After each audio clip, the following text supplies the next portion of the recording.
میرا دل بدل دے، میرا دل بدل دے، میرا دل بدل دے، میرا دل بدل دے، میرا دل بدل دے۔ تو جناب جلسے کا سلسلہ جاری ہے اور 3 بج گئے ہیں۔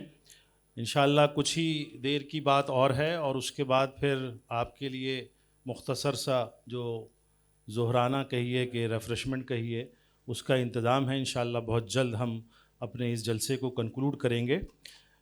جیسا کہ آپ کے علم میں ہے، میں نے گزارش کی تھی کہ کوئی محترمہ اگر اظہار خیال فرمانا چاہیں تو وہ اظہار خیال کر سکتی ہیں۔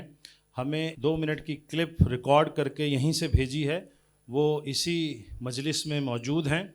میں گزارش کر رہا ہوں یحییٰ ہارون صاحب سے کہ ان کے پاس وہ 2 منٹ کی کلپ ہے، وہ مائک پر لگا دیں تاکہ آپ سب حضرات ان کی بات سن سکیں۔ السلام علیکم ورحمۃ اللہ وبرکاتہ۔ معزز سامعین، اللہ تعالیٰ کا بے شمار احسان ہے کہ اس نے اپنے فضل و کرم سے ہمیں یہ موقع دیا کہ ہم اور آپ یہاں اس فکر کے ساتھ جمع ہوئے۔ ہمارا یہاں جمع ہونے کا مقصد ہماری اپنی خود کی اصلاح ہے۔ اللہ تعالیٰ نے ہمیں بہت ساری نعمتوں سے نوازا ہے، جیسا کہ خوبصورتی، صحت، مال و دولت، اولاد، عزت اور میرے رب کی بے شمار نعمتیں۔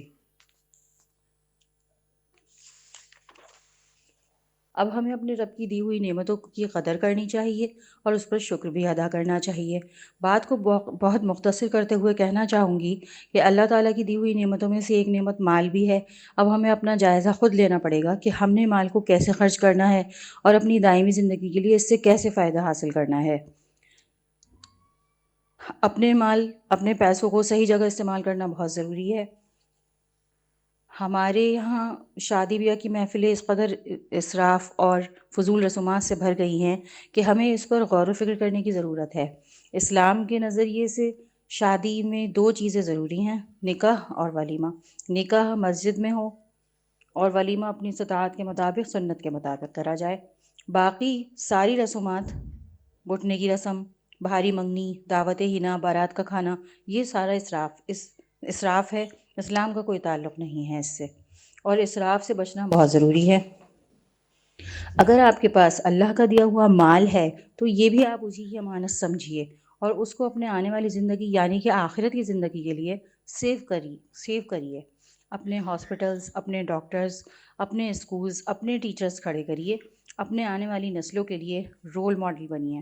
اگر آپ کسی ایسی جگہ پیسہ انویسٹ کرتے ہیں تو یہ انشاءاللہ دنیا اور آخرت کی بھلائی کا سبب بنے گا، اور اگر آپ شادی بیاہ کے موقع پر فضول رسومات پر خرچ کرتے ہیں تو یہ دنیا اور آخرت کے نقصان کا سبب بنے گا۔ اللہ تعالیٰ سے دعا ہے کہ اللہ تعالیٰ ہم سب کو سمجھنے کی اور عمل کرنے کی توفیق عطا فرمائے۔ جزاک اللہ۔ یہ محترمہ کا تعارف میں آپ کے سامنے مختصر کرا دوں۔ حافظ مجیب احمد صاحب چین والے، ان کی اہلیہ آپ سے خطاب فرما رہی تھیں۔ بہت بہت شکریہ۔